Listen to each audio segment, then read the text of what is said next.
Hey, it's Wednesday. Time for another action figure adventures video here on SEO Tour Review. Today, Baby Skeletor and I are taking a look at some flea market finds. Oh, honey, I'm home. First up, we've got Earl Sinclair from the Jim Henson show, Dinosaurs. There weren't a lot of figures in this line, and I had most of them as a kid. I did enjoy them. Love the show. I kind of wish they were better in scale with each other. And I recently went back and started recollecting them. I thought I had Earl, but I haven't seen him around the house in a while, so I picked up another one today at the flea market. Next up, we've got a weird 80s knockoff Transformer. I had a similar tank as a kid, not this exact one, but that was the same gold and metallic blue looking color. Very weird. His transformation is very basic. Next up, we've got Andros from Power Rangers in Space. This is when they went to the really muscular bodies for the Power Rangers. Next up, we've got two G.I. Joe vehicles, or at least G.I. Joe inspired vehicles. This is the Whirlwind, a towable gun system.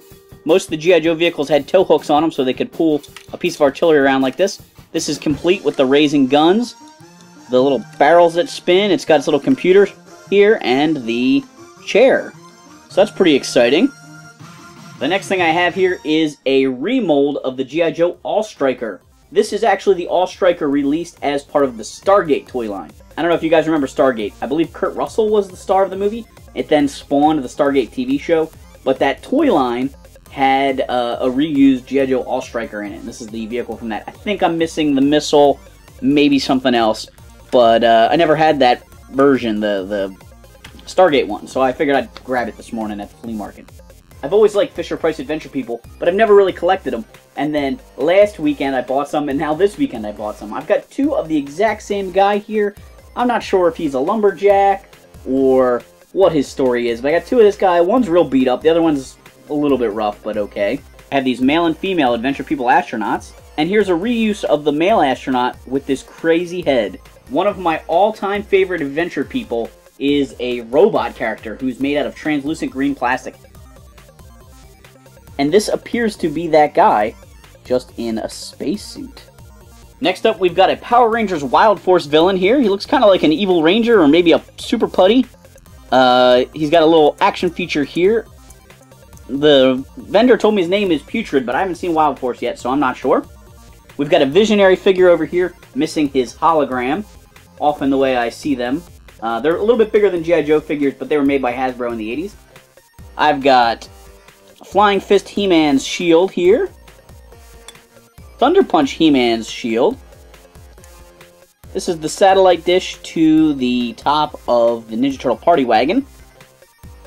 A little ghost that came with the Real Ghostbusters Wacky Action Fright Feature Ray Stantz. And this little piece, I actually found this on the ground. I accidentally kicked it just in the middle of an aisle somewhere at the flea market and picked it up. And my friend Nick and I both were looking at it. It looks almost exactly like a weapon that goes to a G.I. Joe, the base to Scrap Iron's missile launcher. But his base is actually made up of 3 separate pieces. And this is all one. So I'm not sure if this is a knockoff or a retool. It's very strange. I haven't bought many Ninja Turtle figures at the flea market recently, but today was unusual. I bought quite a few, actually. Here are 3 of the 4 turtles in their samurai gear from the 3rd movie. I did see a Michelangelo, but his helmet was broken off. I did not buy all of these at the same place. There's actually 2 different vendors, so it's kind of interesting. Because I don't personally see the samurai turtle very much. Donnie even has his mask on. A vendor I deal with quite a bit gave me this movie star foot soldier for free when I asked him how much he was. His paint's a little rough, but never looked a gift horse in the mouth. I picked up the Super Shredder. Nobody messes with the Super Shredder. I also grabbed Slash. He's one of the vintage figures I wanted the most as a kid that I never had. I still need to find his belt, and he needs a replacement claw for over here. The last thing I got at the flea market this weekend was a crazy version of the Ninja Turtles Cheapskate. I had the original Cheapskate as a kid, but this one's got some wacky colors and this big Michelangelo head on the front. It's got a SI for a control stick there, made out of bright pink plastic. Check out those pizza hubcaps.